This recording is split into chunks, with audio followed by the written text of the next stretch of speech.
하나님 우리를 새롭게 하시는 분이십니다. 하나님 우리를 강건케 하시는 분이신 줄 믿습니다. 오늘은 재미에서 의미로 발돋움하라 라는 좀 아리까리한 제목으로 말씀을 나누려고 합니다. 신명기 8장 3절 말씀입니다. 우리 신명기 8장 3절 말씀을 우리 함께 한 목소리 같이 읽겠습니다. 시작. 너를 낮추시며 너를 줄이게 하시며 또 너도 알지 못하며 내 조상들도 알지 못하던 만나를 내게 먹이신 것은 사람이 떡으로만 사는 것이 아니요 여호와의 입에서 나오는 모든 말씀으로 사는 줄을 내가 알게 하려 하시니라. 아멘. 아멘. 여러분 사는 것이 재미있으십니까? 지금까지 살아오신 삶이 재미있으셨습니까? 하루하루 살아가는 삶이 재미있으십니까? 너무 생뚱맞은 질문일까요? 이런 생각이 드시죠? 사람이 뭐 재미로 사나? 그냥 사는 거지 뭐 이런 생각이 드시죠? 제가 왜 갑자기 이런 질문을 할까요? 오늘날 이 세상에는 인생을 재미로 생각하는 사람들이 너무 많기 때문입니다. 재미를 찾아서 네모난 화면 속에 있는 비현실적인 세상에 푹 빠져 살아가는 사람들이 너무 많이 있습니다. 스마트폰이나 인터넷 게임에 중독되어 살아갑니다. 그 속에서 늘 하루하루 순간순간 재미있는 것을 찾아서 시간을 보내며 그렇게 살아갑니다. 육신의 쾌락을 찾아서 세상의 어두운 뒷골목을 서성이는 사람들도 많이 있습니다. 상남동의 밤 풍경인데 전국에서 가장 유명한 유흥가가 가장 많이 밀집되어 있는 곳이라고 합니다. 재미를 찾아서 세계 곳곳을 여행하는 사람들도 많이 있는데 그런 사람들을 보면 한편으로는 부럽기도 합니다. 우리의 삶이 너무 재미없고 지루하고 힘들게만 느껴질 때가 많기 때문입니다. 우리도 저렇게 좀 유럽 같은 곳에 여행 한번 가보고 싶다 이런 생각이 문득문득 듭니다. 우리의 삶에도 가끔씩은 재미있는 일들이 필요합니다. 그러나 인생을 온통 재미로만 살 수 없습니다. 사는 게 너무 재미없다 이런 생각이 들 때가 있습니다. 무슨 재미로 사나 이런 생각을 할 때가 있습니다. 무슨 재미로 살까요? 재미가 없으면 무엇으로 살까요? 의미로 삽니다. 삶의 의미를 찾아서 의미에 충실하게 살아가는 것, 그것이 인생인 것 같습니다. 인생이란 존재, 인간이란 존재는 재미에서 의미로 발돋움해 가는 존재인 것 같습니다. 성장한다는 것은 재미에서 의미로 한 걸음 더 나아가는 것, 그것이 성장하는 것입니다. 여러분, 어린아이들 눈에는 이 세상은 늘 재미있는 놀이터인 것 같습니다. 아이들은 아침에 눈을 떠서 늘 하는 일이 뭐 재미있는 일이 없나? 재미만을 찾아갑니다. 제가 함께 사역했던 형제가 딸이 어느 날 방학 때 어느 날 갑자기 대성통곡을 하더래요. 무슨 큰일이 났는가 싶어서 갔더니 너무 심심해서 방황을 했는데 너무 심심해서 죽을 것 같다고 대성통곡을 하더랍니다. 제가 아는 어떤 분은 어린 시절 날마다 재미있는 일을 찾아서 나무 막대기 들고 동네 아이들 이끌고 온 동네를 뒤적고 다녔다고 합니다. 어떤 분이 여기 있습니다. 여러분, 어린아이들에게는 의미가 중요하지 않습니다. 재미가 중요합니다. 여러분, 미끄럼틀을 타는 아이에게 미끄럼틀에 올라가면서 이게 무슨 의미가 있지 이런 생각을 할까요? 미끄럼틀을 타고 미끄럼을 타는 게 인생에 무슨 의미가 있겠습니까? 그냥 재미있기 때문에 미끄럼틀을 탈 뿐입니다. 그런데 목사인 제가 설교 준비는 안 하고 하루 종일 미끄럼틀에 올라가서 미끄럼만 타고 논다면 어떻게 될까요? 정신과 치료받아야 되죠. 네. 그런데 오늘날 세상에는 재미에서 의미로 발돋움하지 못한 채 마땅히 삶의 의미를 찾아서 의미 있는 삶을 살아야 할 나이가 훨씬 지났음에도 불구하고 아직도 재미만을 찾고 있는 사람들이 너무 많이 있습니다. 몸은 어른이 되었는데 그 속은 아직 어린아이에 머물러 있는 사람들이 많이 있습니다. 그런 사람들을 키덜트라고 합니다. 어린아이와 어른을 합쳐서 우리말로 하면 어른아이라고 할 수 있습니다. 그래서 성인들을 위한 장난감, 성인들을 위한 게임 산업들이 급속히 발전했습니다. 왜냐하면 장난감을 가지고 노는 어른들이 많이 있고 게임에 빠져 살아가는 어른아이들이 너무 많이 있기 때문에 그렇습니다. 그 결과 이 사회가 점점 더 미성숙한 사회가 되어가고 있는 것 같습니다.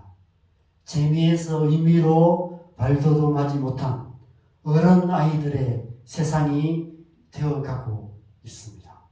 퇴행하고 있는 것 같습니다. 왜 그럴까요? 여러 가지 이유가 있겠지만 제 생각에는 크게 두 가지 이유가 있는 것 같습니다. 첫 번째는 겉으로 드러나 보이는 이유인데 이 세상에 재미있는 일들이 너무 많기 때문입니다. 물질적인 풍요의 시대가 제공하는 볼거리, 먹을거리, 즐길거리들이 이 세상에 너무 많이 있습니다. 어려서부터 이 세상 재미에 푹 빠져서 살아가다 보면 거기에 중독되고 그래서 어른이 되어서도 그 장난감들을 버리지 못하는 것입니다. 요즘 청년들이 결혼을 안 하고 자녀도 안 낳으려 하는 여러 가지 이유들을 말하지만 그 숨겨진 이유 중에는 이러한 중독적인 재미들을 포기하고 싶지 않은 마음도 있는 것 같습니다. 그래서 결혼을 해서 자녀를 낳고 키워가면서도 많이 싸워요. 육아 문제 가지고. 왜냐하면 남편이 퇴근하고 와서 게임에 빠져 있고 이런 모습들 때문에 힘들어하고 그렇게 해서 부부싸움들을 하는 경우들이 많이 있습니다. 청년 시절에 어릴 때 즐겼던 그 재미들을 버리지 못하는 것이죠. 의미로 나아가지 못하는 것입니다. 아이들을 키우고 살아가는 그 삶의 현실 속으로 들어가기를 힘들어하는 것입니다. 그러나 이것은 겉으로 드러나는 이유일 뿐입니다. 더 근본적인 이유가 있습니다. 더 근본적인 이유는 이 세상이 삶의 의미가 무엇인가라는 질문에 올바른 답을 주지 못하고 있기 때문입니다. 의미를 찾는 질문에 그 누구도 만족할 만한 답을 주지 못하기 때문에 의미로 발돋움하지 못하고 도리어 재미로 퇴행해 버리고 마는 것이 아닐까 생각합니다. 여러분 삶의 의미가 무엇일까요? 오늘 이 신명기 8장 3절 말씀에서 하나님께서 사람이 떡으로만 사는 것이 아니요 하나님의 입에서 나오는 모든 말씀으로 사는 것이다 라는 이 말씀은 우리에게 삶의 두 가지 절대적인 의미를 말씀하시는 말씀입니다. 여러분 우리의 삶에는 두 가지 절대적인 의미가 있습니다. 첫 번째 차원의 의미는 떡으로 사는 것입니다. 하루하루 먹고 사는 것, 그것이 삶의 절대적인 의미 중에 하나입니다. 여러분 우리가 이 세상을 살아야 한 이유는 하나님께서 우리에게 생명을 주셨기 때문입니다. 다른 이유가 없어요. 태어났기 때문에 사는 것입니다. 내게 생명이 있기 때문에 살아가는 것입니다. 살아가는 것 자체, 그것이 삶의 절대적인 의미인 것이죠. 여러분 불과 몇십 년 전까지 우리의 앞세대, 우리의 아버지가 살았던 세대는 사는 것 자체가 의미였어요. 생존의 문제가 삶의 가장 중요한 문제였습니다. 생존의 문제로 씨름하며 살았습니다. 쉽게 말해서 하루 세끼 밥 안 굶고 밥 먹고 사는 것, 그것이 절대적인 삶의 의미였고 목표였습니다. 처자식 안 굶기기 위해서, 먹여 살리기 위해서 새벽부터 밤늦게까지 일하며 살았습니다. 저희 아버지 16살인가 17살 때에 할아버지께서 돌아가셨습니다. 저희 아버지가 장남이시기 때문에 그때부터 막노동을 하셨다고 합니다. 제가 어릴 때 저희 이제 사형제인데, 사형제가 저희 엄마 부모님과 한 방에서 이렇게 살았던 것 같아요. 근데 아버지께서 새벽에 일찍 일어나셔서 막노동하러 가실 때 아침에 이제 국식이라고 하죠, 그죠? 국밥 끓여 드시고 이렇게 가시는데, 우리가 잠자는 이 방 이제 한쪽 구석에서 저희 엄마가 이제 부엌에서 끓여 오셔서 방 구석에서 국밥을 드실 때 제가 깨어서 몇 숟갈 얻어먹고 또 잤던 그런 기억이 납니다. 오랫동안 막노동을 하셔서 번 돈으로 논을 몇 마지기 사셔서 또 그때부터는 이제 농사를 지었었어요. 1년 365일 하루도 안 쉬고 아침부터 해질 때까지 일만 하셨습니다. 재미있으셨을까요? 무슨 재미가 있으셨겠습니까? 우리 아버지의 시대에는 재미라는 말은 배부른 소리에 불과했습니다. 가족들 먹여 살리고 자식들 공부시키는 것이 삶의 절대적인 목표였고 의미였습니다. 여러분, 지금도 이 세상에는 여전히 먹고 사는 문제가 절대적인 의미인 사람들이 절대적인 다수입니다. 삶의 재미를 얘기하는 사람들은 그죠? 소수에 불과해요. 최소한의 생존이 삶의 목적이고 의미인 사람들이 이 세상에 훨씬 더 많이 있습니다. 이스라엘에 전쟁이 일어나고 있는데 지금 거기 있는 사람들의 삶의 의미는 죽지 않고 살아남는 것입니다. 생존은 이 세상 모든 사람들의 절대적인 삶의 의미였습니다. 그리고 그것은 단지 사람만이 아니라 이 세상 모든 생명체들의 절대적인 목적이고 의미입니다. 동물의 왕국을 보면 사자가 새벽에 일찍 일어나서 어슬렁거리며 사냥감을 찾아 다닙니다. 시골집 마당의 닭들은 하루 종일 30cm 앞땅만 보면서 먹을 거리를 찾아서 다닙니다. 새들이 하늘을 날아다니고 물고기가 열심히 헤엄을 치며 다니는 이유가 재미있어서였을까요? 우리는 가끔 새들이 하늘을 나는 걸 보면 참 재미있겠다 이런 생각을 하지만 새들은 사실 생존을 위해서 먹을 것을 찾아서 날아다니고 있는 것입니다. 하나님이 주신 생명에 충실하여서 하루하루 생존을 위해서 살아가고 있는 것이죠. 살아남는 것, 살아가는 것, 그것이 목적인 것입니다. 여러분, 삶의 1차적인 의미는 먹고 사는 것입니다. 살아있는 것 자체가 삶의 절대적인 의미인 것이죠. 우리가 살아야 하는 가장 첫 번째 이유는 하나님께서 우리에게 생명을 주셨기 때문입니다. 하루 세끼 밥 먹고 사는 것, 그것만으로도 충분한 삶의 의미가 되는 것이죠. 이 세상 모든 사람들은 살아있는 것만으로도 이미 충분히 의미 있는 존재라는 것입니다. 절대적인 의미죠. 우리가 그 절대적인 의미를 붙들고 살아야 돼요. 근데 여러분, 오늘날 우리는 어떻습니까? 언제부터인가 먹고 사는 문제는 더 이상 절대적인 문제가 아니게 되었습니다. 그게 삶의 의미가 아니게 되었어요. 오늘날 우리에게 있어서 무엇을 먹을까, 무엇을 마실까, 무엇을 입을까라는 질문은 절대적인 생존의 의미가 아니라 더 좋은 것을 선택하는 상대적인 의미의 질문이 되었습니다. 더 맛있는 게 뭐가 있을까? 더 좋은 옷이 어디 있는가? 더 맛있는 것, 더 좋은 것, 그것을 찾아서 질문을 하면서 살아가고 있습니다. 그래서 오늘날 이 세상은 이 상대적인 의미가 지배하는 세상입니다. 어느 정도 먹고 살만해져서 정신을 차리고 주위를 둘러보니까 우리가 배고플 때는 주위 사람들이 안 보이죠.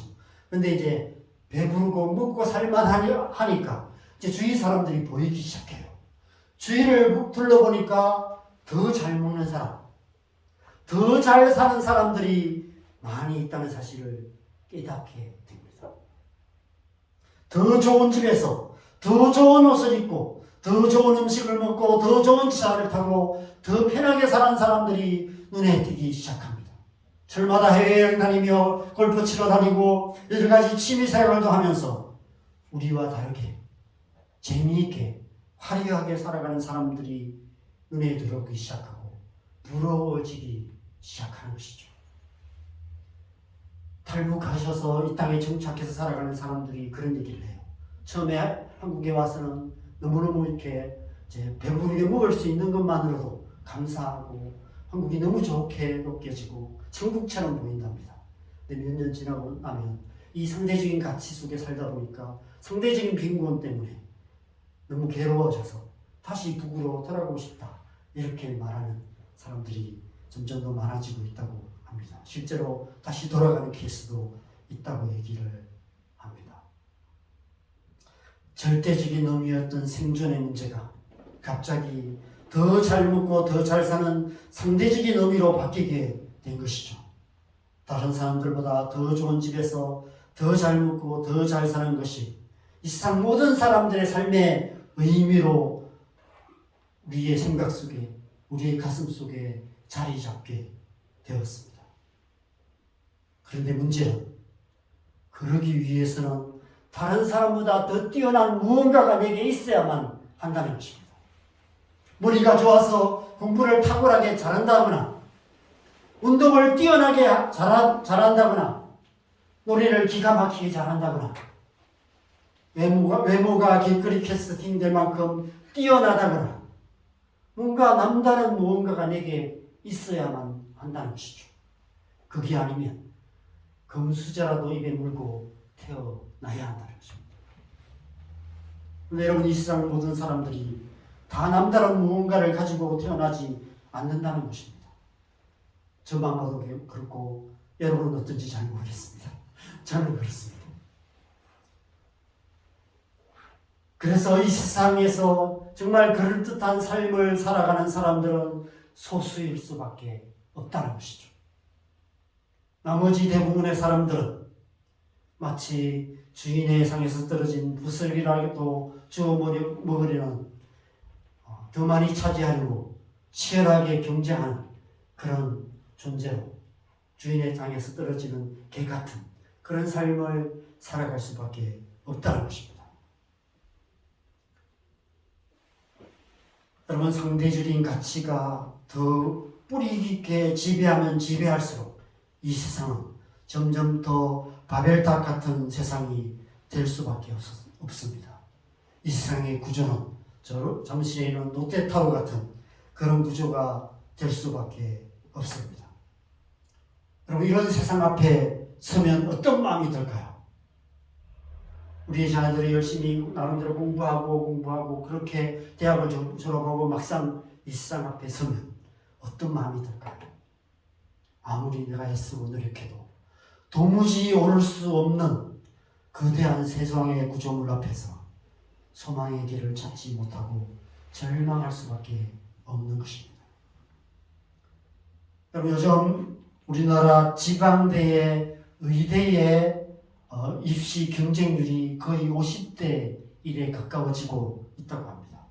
서울대 다니는 아이들, 서울 공대 다니는 아이들도 자퇴하고 다시 공부해서 지방대 의대라도 가려고 삼수, 사수, 오수까지 하고 있는 것이 오늘날 현실이라고 이야기합니다.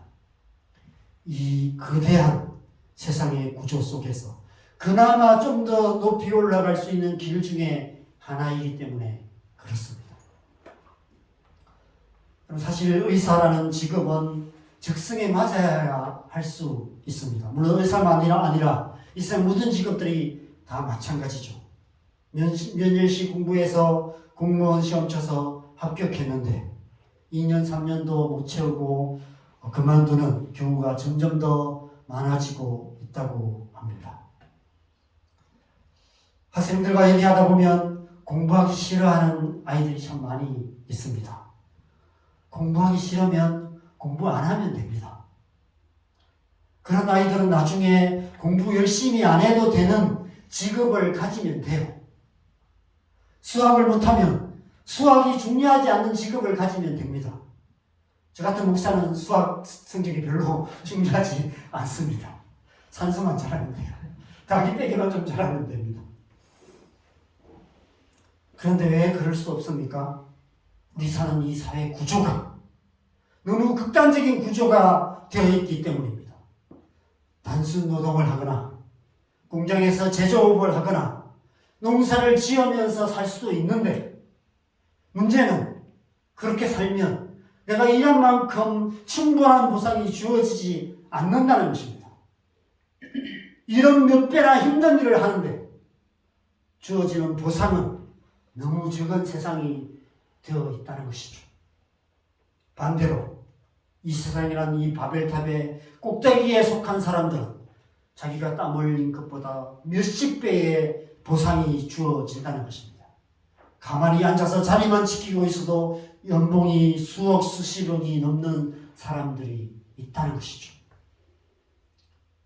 여러분, 유럽은 축구의 열기가 뜨겁습니다. 프로축구가 굉장히 인기가 있습니다. 그래서 1부 리그부터 시작해서 7부 리그, 8부 리그까지 있습니다. 그런데 프로 선수들이라도 하부 리그에 속한 선수들은 연봉이 얼마가 되지 않아요. 그 구단의 선수 전체의 연봉을 다 합쳐도 1부 리그에 속한 손흥민 선수 한 사람의 연봉도 안 된다고 합니다. 똑같이 죽어라 운동하고 똑같이 죽어라 경기를 뛰는데 한 뼘의 실력 차이 때문에 그 결과는 천문학적인 연봉의 차이가 난다는 것입니다. 연예인들도 그렇고 이 세상 대부분의 직업들이 그렇다는 것이죠. 여러분, 우리 사는 이 세상이 얼마나 극단적인 구조가 되어 있는지 저 롯데타워가 상징적으로 보여주고 있습니다. 여러분과 제가 일평생 뼈 빠지게 일한다고 해도 죽었다 깨나도 저 롯데타워 꼭대기에서 살아갈 수 없을 것입니다. 죄송하지만 그게 우리의 사는 삶의 현실입니다. 여러분, 우리의 자녀들이 이런 극단적인 구조 속에 들어가고 싶을까요? 그 속에서 다른 사람들보다 더 잘 먹고 잘 사는 상대적인 의미를 찾을 수 있을까요? 저는 오늘날 우리의 자녀들이 이 세상에 성큼 뛰어들지 못하는 이유가 이 때문이라고 생각합니다. 앞세대인 우리가 이 세상을 극단적이고 상대적인 가치가 지배하는 바벨탑 같은 세상, 롯데타워 같은 세상으로 만들어 놓았기 때문입니다. 이 세상 속에서 뛰어들어서 의미 있는 삶을 살려면 자기만의 특별한 무언가가 있어야 하는데 자기 자신을 아무리 거울에 비춰봐도 그런 것이 없어 보입니다. 최고는 아니더라도 최소한 이 정도는 되었으면 하는 기대 수준에도 못 미치는 못난 자신의 모습밖에 보이지 않습니다.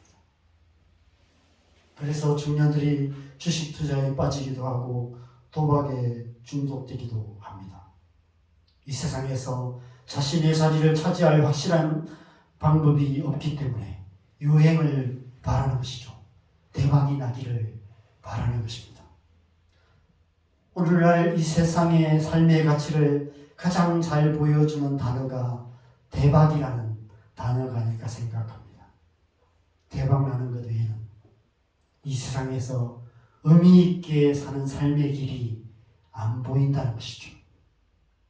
그런데 대박은 모든 사람에게 나는 것도 아니고 대박 나는 사람들 뒤에는 반드시 쪽박을 차는 사람들이 있기 마련입니다. 그래서 대박이란 말은 이런 세상을 살아가는 우리의 고통을 대변해 주는 말이 아닐까 이런 생각이 듭니다. 그 고통 때문에 많은 사람들이 의미로 발돋움하지 못하고 다시 재미로 퇴행해버리고 마는 것이 아닐까 생각합니다. 그냥 인생 뭐 별거 있어. 재미있게 살다가 가면 되지. 재미있게 하루하루 살면 되지. 그렇게 스스로 위로하면서 무의미한 삶의 고통을 잊기 위해 재미를 찾아서 이 세상의 미끄럼틀을 올라가고 있는 것입니다. 여러분, 오늘 이 신명기 8장 3절 말씀은 단지 출애굽 2세대에게만 아니라 오늘 이 세대를 살아가는 우리에게도 중요한 말씀입니다. 우리는 먼저 사람이 떡으로 사는 이 먹고 사는 문제, 이 생존하는 것, 그것이 우리의 삶의 가장 첫 번째 중요한 삶의 가치라는 사실을 굳게 붙들어야 합니다. 뿐만 아니라 나아가서 또 다른 차원에서 사람이 떡으로만 사는 것이 아니라 하나님의 말씀으로 살아가는 삶이라는 이 말씀 앞으로 한 걸음 더 발돋움해 가야 하는 것이죠. 재미로 퇴행하는 것이 아니라 더 의미 있는 삶으로 나아가야 하는 것입니다. 사람답게 사는 것. 그냥 사는 것이 아니라 재미로 사는 것이 아니라 의미 있는 삶으로 나아가야 하는 것입니다. 그런데 여러분, 이 말씀을 오해해서는 안 됩니다. 저는 하나님의 말씀으로 산다는 이 말씀만큼 우리가 많이 오해하는 말씀이 없다는 생각이 듭니다. 여러분, 하나님의 말씀으로 산다는 것은 신앙생활 잘하는 말이 아닙니다. 성경 많이 읽고 설교 잘 듣고 열심히 묵상하고 하나님 말씀 잘 지켜 살아가라는 의미가 아닙니다. 물론 그 의미도 포함되어 있을 것입니다. 그러나 더 본질적인 의미는 다른 의미가 있습니다. 요한복음 1장 1절과 14절에 사도 요한이 이렇게 말합니다. 태초에 말씀이 계시니라. 말씀이 육신이 되어서 우리 가운데 거하신다라고 말씀합니다. 바로 예수 그리스도를 말씀하시는 것이죠.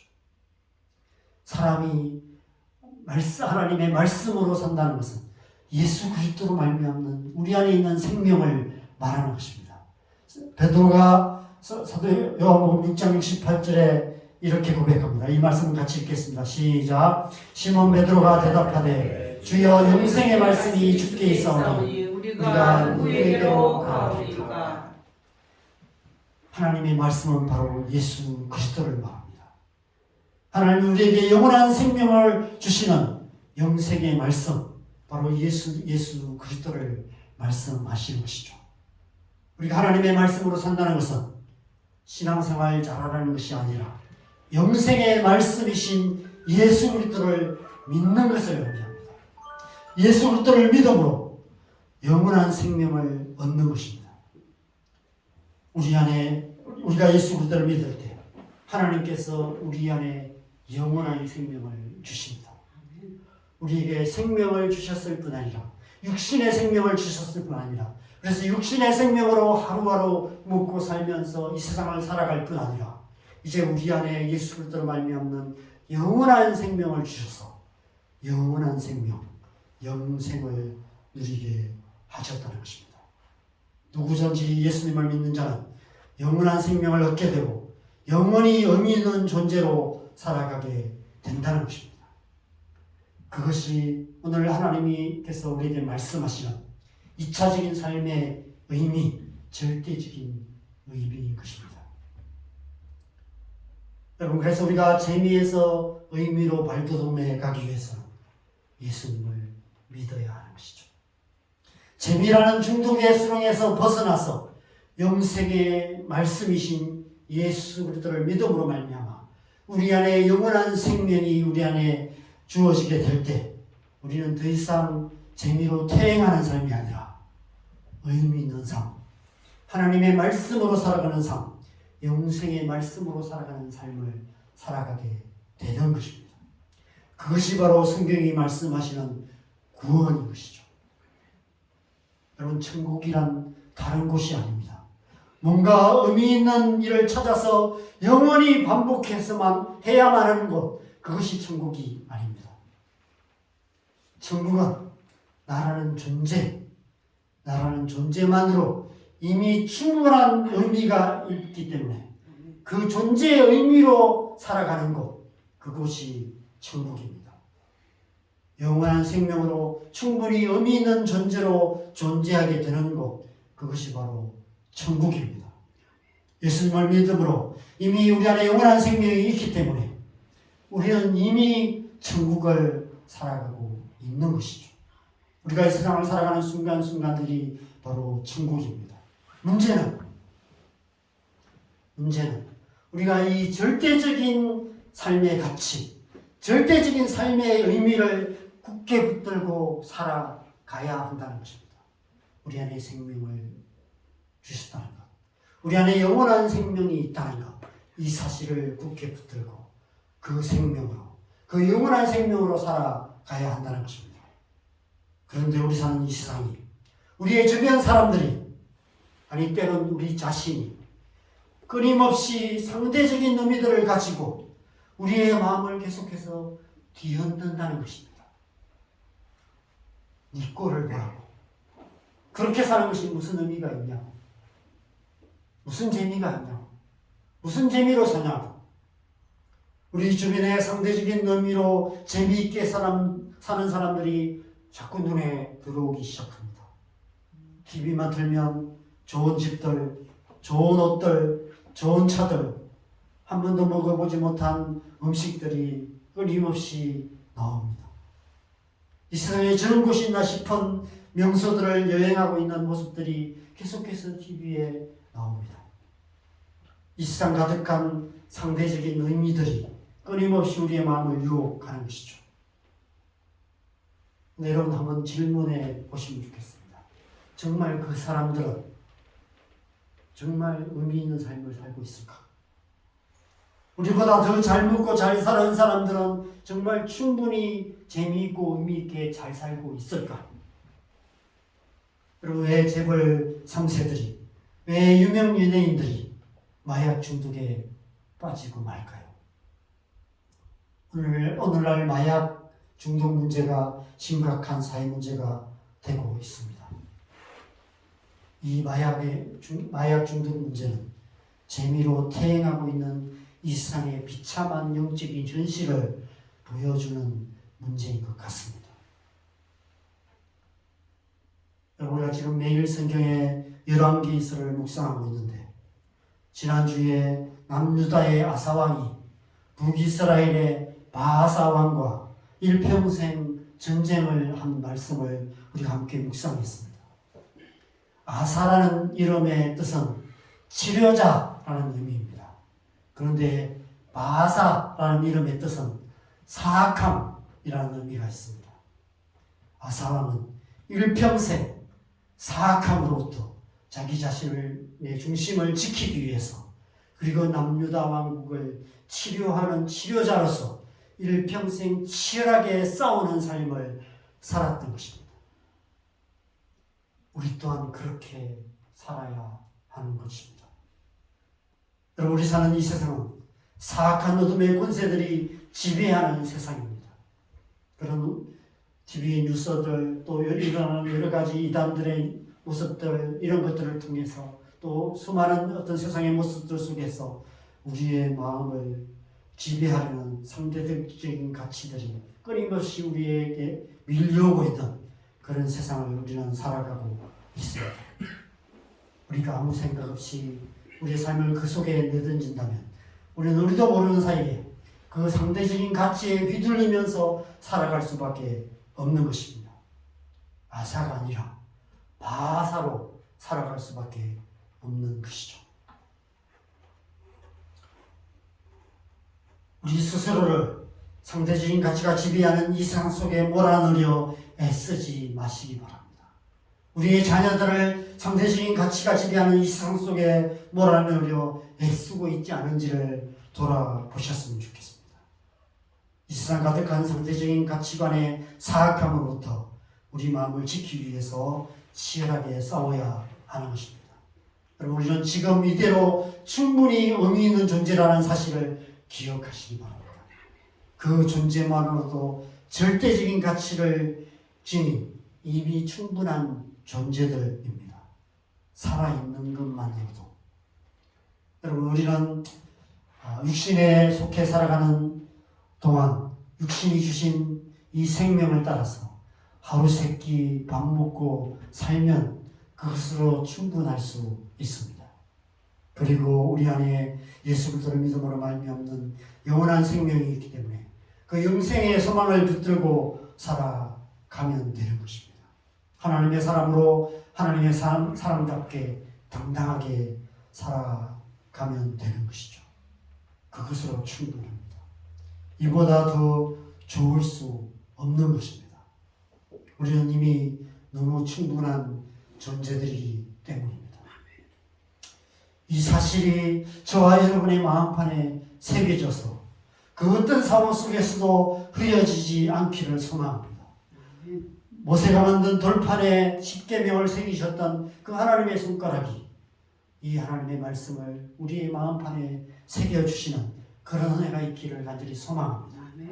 그래서 어떤 사악한 사람들 앞에서도 주눅들지 않고 당당할 수 있었으면 좋겠습니다. 영원한 생명을 소유한 하나님의 사람으로 하나님의 생명이 있음에 감사하며 살아가는 그런 하루하루 되셨으면 좋겠습니다.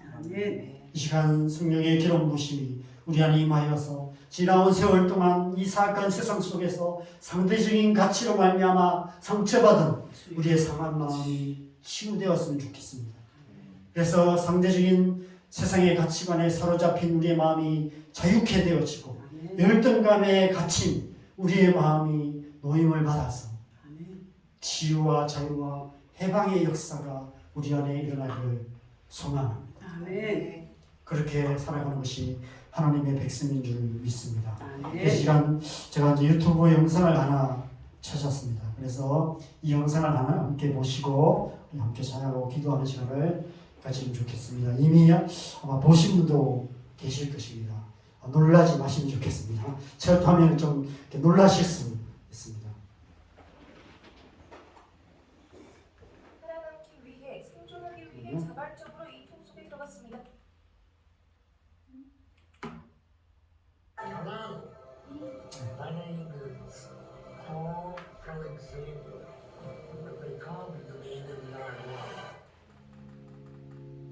평생을 커다란 통 속에 갇혀 살아온 남성이 있습니다. 그의 이름은 폴 알렉산더. 사실 그는 통 속에 강제로 갇혀 산 게 아닙니다. 살아남기 위해, 생존하기 위해 자발적으로 이 통 속에 들어갔습니다. 너무 힘들고 고통스러웠습니다. 하지만 절대 포기하지 않았어요. 이 악물고 버티면 지금까지 살아남았습니다. 그렇게 버티다 보니 벌써 68년이나 흘렀네요. 현재 74세가 된 알렉산더 씨는 가쁜 숨을 몰아쉬며 자신의 사연을 털어놓았습니다. 그는 6살 무렵이었던 1952년부터 철로 만든 통 속에서 꼼짝도 하지 않고 생활했다고 합니다. 1952년 미국 텍사스주, 당시 6살 소년이었던 알렉산더는 급하게 집으로 뛰어와 엄마를 찾았습니다. 몸이 이상했기 때문인데요. 갑자기 머리가 깨질 듯이 아팠고 온몸이 펄펄 끓는 것처럼 고열 증세가 나타났습니다. 또 호흡도 점차 가빠지고 목에 통증이 느껴졌습니다. 덜컥 겁이 났던 소년 알렉산더는 엄마에게 달려갔습니다. 세상에, 알렉산더의 상태를 본 엄마의 첫 마디였습니다. 엄마는 깨달았습니다. 알렉산더가 소아마비 증상을 보인다는 사실을 말이죠. 믿기지 않겠지만 1940년대와 1950년대에는 미국에서 소아마비 환자가 폭발적으로 발생했습니다. 공식적으로 집계된 환자만 6만 명이 넘습니다. 소아마비는 폴리오 바이러스에 의한 신경계 감염성 질환으로 심할 경우 호흡조차 힘들 만큼 전신 근육이 마비됩니다. 한순간에 목숨을 잃을 수도 있습니다. 전염성도 상당히 강합니다. 폴리오 바이러스 감염자의 침이나 감염자가 재채기, 기침할 때 배출되는 비말을 통해서 전염됩니다. 최근 전 세계를 충격과 공포에 빠뜨린 코로나 바이러스와 유사하죠. 소아마비가 창궐했던 당시 미국에서도 공공장소를 폐쇄하는 등 특단의 조치를 취했지만 폭발 폭발적으로 증가하는 소아마비 환자를 막을 길이 없었습니다. 알렉산더도 그중 한 명이었습니다. 중증 소아마비 진단을 받은 알렉산더는 목 아래 모든 근육이 돌덩이처럼 굳어버렸습니다. 생존을 위한 숨쉬기도 힘든 상황이었습니다. 결국 알렉산더는 아이언렁 속에 들어가게 됐습니다. 이름 그대로 철로 만든 폐라는 뜻을 가진 이 기계는 폐가 정상적으로 가능할 수 없을 만큼 근육이 마비된 환자를 위해 개발되었습니다. 진공 상태통에 들어간 환자를 인위적으로 팽창 수축시켜 원활하게 호흡하도록 도와주는 의료기기입니다. 알렉산더뿐만 아니라 수많은 소아마비 환자들이 아이언렁에 들어가 죽을 힘을 다해 버텼습니다. 백신과 치료법이 개발될 때까지 말이죠. 당시 미국에는 아이언렁 공장이라고 불리는 치료시설이 있었습니다. 수많은 소아마비 환자들이 한 곳에 모여 통 속에 들어가 치료를 받았습니다. 알렉산더는 포기하지 않고 누구보다 치열하게 생존했습니다. 통 속에 누운 채로 입과 붓에 펜을 물었습니다. 책을 읽고 그림을 그리고 글씨를 쓰며 공부도 했습니다. 아이언렁의 도움 없이 스스로 호흡할 수 있도록 훈련도 했습니다. 다만 몇 분이라도 통 밖으로 나와 버틸 수 있도록 말이죠. 그렇게 68년이 흘렀습니다. 수많은 시간이 지났지만 알렉산더는 여전히 통 속에 살고 있습니다. 1955년 미국에서 백신이 개발되며 소아마비가 대부분 근절됐지만 알렉산더는 아이언렁 없이는 생존할 수 없는 몸이 되어버렸습니다. 그런데 놀랍게도 알렉산더는 이미 많은 것을 잃었고 지금도 이루고 있다는데요. 통 속에 살면서 공부해 고등학교를 수석으로 졸업했습니다. 이후 미국 텍사스대에 진학해 법률학을 전공하고 변호사 시험까지 합격하며 법적 변호사가 됐습니다. 역경을 딛고 당당하게 성공한 알렉산더의 사연에 수많은 사람들이 감동했습니다. 같은 학교에 다니는 학생들이 저를 찾아오곤 했습니다. 커다란 기계 속에 들어가 목만 내밀고 있는 저를 보려고 말이죠. 그래서 졸업할 때쯤 친구가 수천 명이나 됐습니다. 그렇게 수십 년간 통 속에서 지내던 알렉산더에게 위기가 찾아왔습니다. 점차 몸이 쇠약해지고 통에 의존하는 시간이 더 길어지게 된 것입니다. 어쩔 수 없이 변호사 일도 그만두고 다시 생존을 위해 싸워야 했습니다. 게다가 2015년에는 아이언렁의 부품이 낡아서 고장이 나버렸습니다. 아이언렁 없이는 살아남을 수 없는 그에게는 청천벽력 같은 소식이었습니다. 보험사, 의료진도 모두 가능성이 없다며 포기했습니다. 아이언렁은 이미 1960년대에 생산이 중단됐고 남아있는 기계들도 모두 낡은 상태였기 때문입니다. 하지만 알렉산더 자신은 포기하지 않고 어떻게든 방법을 찾았습니다. 알렉산더는 친구의 도움을 받아 자신의 사연을 온라인에 공개하고 기계를 고쳐줄 수 있는 기술자를 찾기 시작했습니다. 이 기계를 잘 아시는 분을 찾습니다. 반드시 고쳐야 합니다. 한 사람의 목숨이 달려있어요. 얼마 뒤 기적적으로 연락이 왔습니다. 아이언렁을 수리할 수 있다는 연구원이 등장한 것입니다. 그 덕분에 가까스로 기계를 고쳐 다시 편안하게 숨 쉴 수 있게 된 알렉산더는 안도의 한숨을 내뱉었죠. 최근 알렉산더는 입에 펜을 물고 한 글자씩 키보드를 두드리며 자신의 인생을 써내려간 자서전을 완성했습니다. 실패한 인생이라며 좌절하고 꿈과 목표를 포기하거나 삶을 비관하는 사람들에게 꼭 전하고 싶은 말이 있어서 책을 썼다고 고백했습니다. No matter where you're from,